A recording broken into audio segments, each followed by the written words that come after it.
Hello and welcome to the Garden Report. I'm Evan Clinchy at the TD Garden alongside Brandon Jackson from Celtics Hub and Gethin Coolbaugh from SB Nation Boston. We're here at the Garden where the Celtics have lost to the San Antonio Spurs, a 112-100 final. The Celtics fall to 6-6 on the season. The Spurs improved to 9-3. A big win for the Spurs and a tough loss for the Celtics. They hung in all the way, but came up short in the fourth quarter.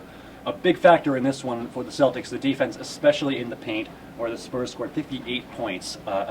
Can't win games that way, can you, Brendan? Completely unacceptable. I mean, when the Celtics only score 34 points in the paint and the Spurs completely dominate them, especially a guy like Thiago Splitter, who doesn't dominate everybody in the league. TIm Duncan, obviously, he's going to get his points, but 58-34 is just unacceptable. And you see that defense, it continues to be the rhetoric this season of the Celtics. They have struggled in pretty much every game, if not the whole game, in points, just to defend, and that's weird on a Doc Rivers team. It's really weird. It's really weird. It's one thing, to get, dominated in the paint when KG, a natural power forward, we'd say, for most of his career, coming into the center spot. He played well last year, obviously. That was a big transition. It was a good thing. But it's just, he can't do it himself. And now you got an undersized power forward in Brandon Bass, who doesn't rebound well for his career. It's all bad news in terms of defending the paint.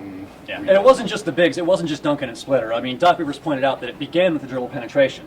Tony Parker was a great pick-and-roll point guard. He'd get into the paint, he'd wreak havoc, and then he can dump it off to somebody else if he needs to. But, I mean, it began with Parker, who was just dominant in this game. Moving on to it wasn't just the defense in the paint, but also the rebounding. The Celtics got killed on the glass. I believe it was 41-25, excuse me. They had 0 offensive rebounds for most of the game. Brandon Bass had a tip in with about a minute left. It was their only offensive board. Tough to win that way. Tim Duncan had 12 rebounds, about half of what the Celtics had. I mean, the rebounds are a struggle. It always has been with this team, seemingly in the KG era, but, they have to find ways around that. Yeah, it's one of those things where you see Brandon Bass get 6 boards, you see Jared Sullinger get 7. That's great, but that's what they should be getting. These are the primary backup power forward and the starting power forward. It's guys like Pierce with 0, and guys like Jeff Green with 0. And how many did KG actually end up having? 3. 3 rebounds. 3 rebounds for not only your starting center, but the face of your franchise, someone who's dominated the paint and the glass for his entire career. I mean, that was the pace of the entire game. San Antonio started with a 9-1 edge in rebounding, which, you're pretty much doing from the start when that's going to happen. Obviously, you talk about the offensive boards, but overall, just not a great night on the glass. This was the big debate prior to this game, and after this game, excuse me. Is it the offensive rebounds that are more important, or is it the transition D? And here's what Doc Rivers had to say about that. You're a big believer in offensive rebounds, I think. I'm not. Just as I know you guys go kick back. Yeah. It's 36 shots. Yeah. Yeah, listen, like I said, you can pick on that all you want. That is a number I rarely look at as offensive rebounds. Statistically, it holds up. I can tell you, you don't offensive rebound, you stop transition, you win more games than when you get offensive rebounds. I can guarantee you that on those stats. You're still going to be a transition defense first as opposed to crashing the boards. Yeah. Essentially, yeah, the way you're going to stick with it, just because it's been tried and true. Yeah. You got it. Obviously we would like to get some offensive rebounds, and if we're under there, we'll take them. And we didn't get any, but that ain't why we lost. Let me just say that. Offensive rebounds is the least of our problems. Well, it's a good question. Is it about the offensive rebounds, or are the Celtics going to just punt the offensive rebounds and get back on defense? What's more important? I mean, to this team, it's obviously the punt. If they're going to punt, they're going to just try to get back, because I don't think they have the legs. Honestly, I don't think they have the legs to get in there, fight for an offensive rebound, or try to tip it out to someone, and then get back.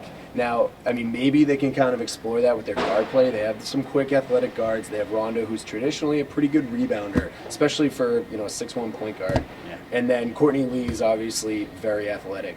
And like I said before, Jeff Green. He should be in there. He should be trying to get his nose dirty a little bit. He's athletic enough to run back, and they don't do it. Yeah, well, let's move on.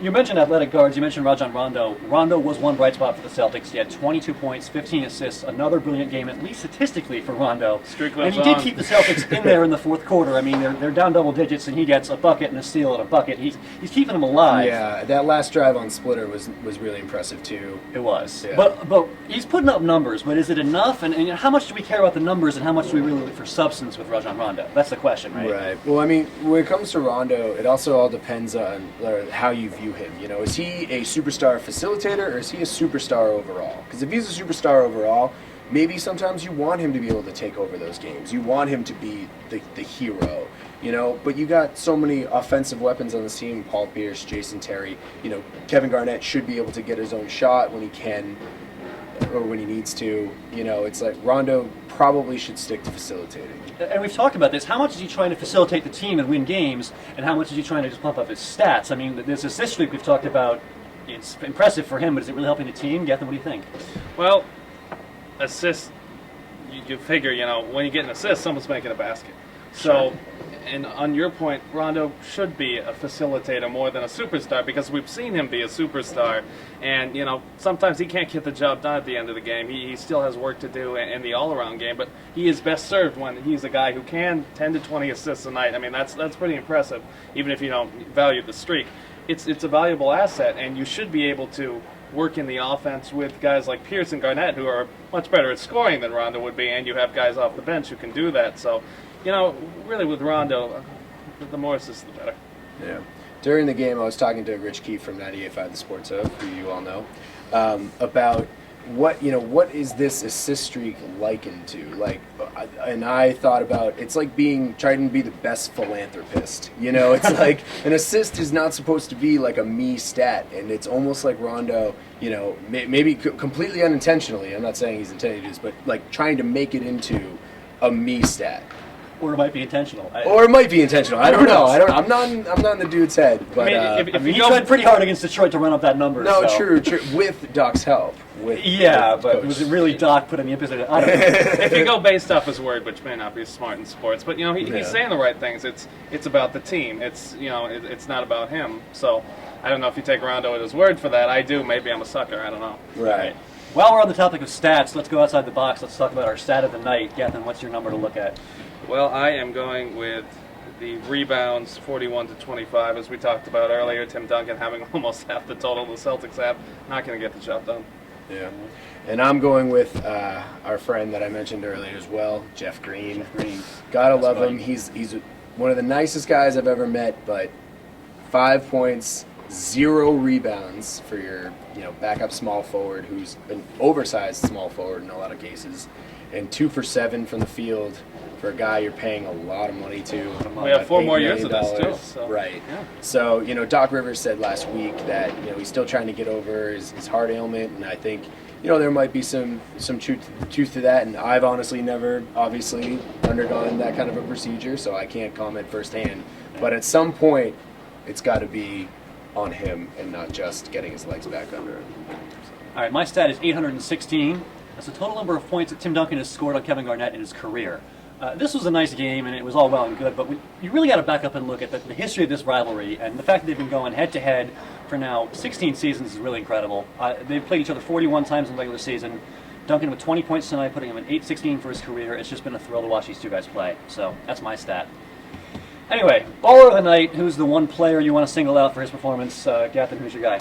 Tiago Splitter, and I Tiago know that's a household name you put up there with LeBron, and you just can't stop the guy. No, but for him to have 23 off the bench, that's impressive. This guy averages 8.1 points per game.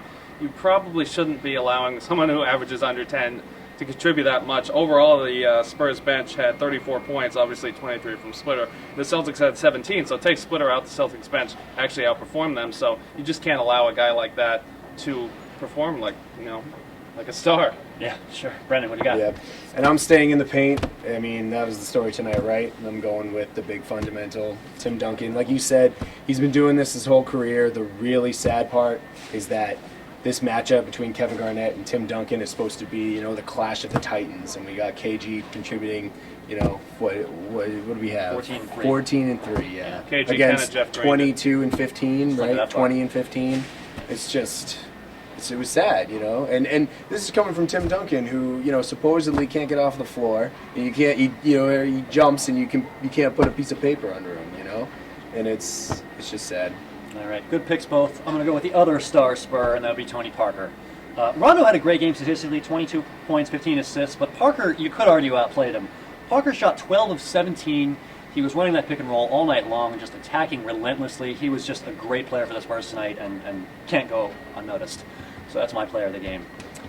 Anyway, lastly, let's go around the league and look at another non-Celtics, non-Spurs topic. I want to talk about Minnesota.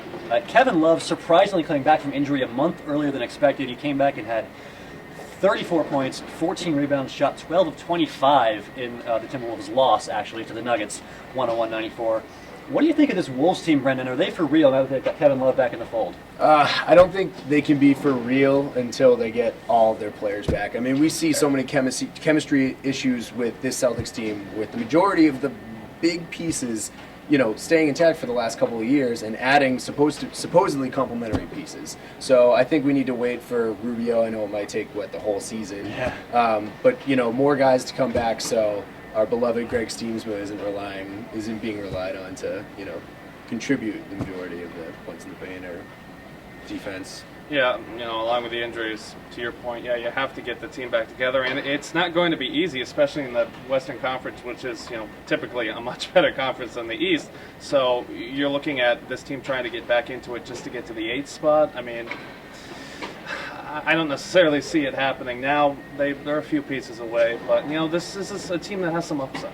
Yeah, and I think the one thing they have going for them is I'm not so sure they're completely relying on Brandon Roy to contribute much. So, I mean, that's good because whatever he gives you, and when he's healthy, he will give you stuff, It's gravy. But out another 2 months with a knee injury. I mean, it's a sad story for Brandon Roy, someone who came in with so much promise, looks so good, but, just like Greg Oden, the injuries derail you. It's just sad. Yeah. But you have to admire the Wolves for their perseverance. I mean, they've had so many guys out with injuries, and they just keep battling through it. They keep having guys step up. I mean, Andre Kirilenko, that guy was out of the league practically. Came out of Timeless. nowhere. Yeah, He's been fantastic He this was season. overseas last year, right? Yeah. I believe so. I mean, this Wolves team, they're resilient. They fight through it, and you just never know. They might not win the finals, but they're fun to watch, and they're going to be around for a while. So, there you go. Ricky Rubio makes good commercials. Also that. I suppose that'll do it for the Garden Report. Celtics drop a tough one, 112-100 to the San Antonio Spurs at TD Garden. They fall to 6-6 on the season. For Gethin, Coolbaugh, for Brendan Jackson, I'm Evan Clinchy. Thank you and good night.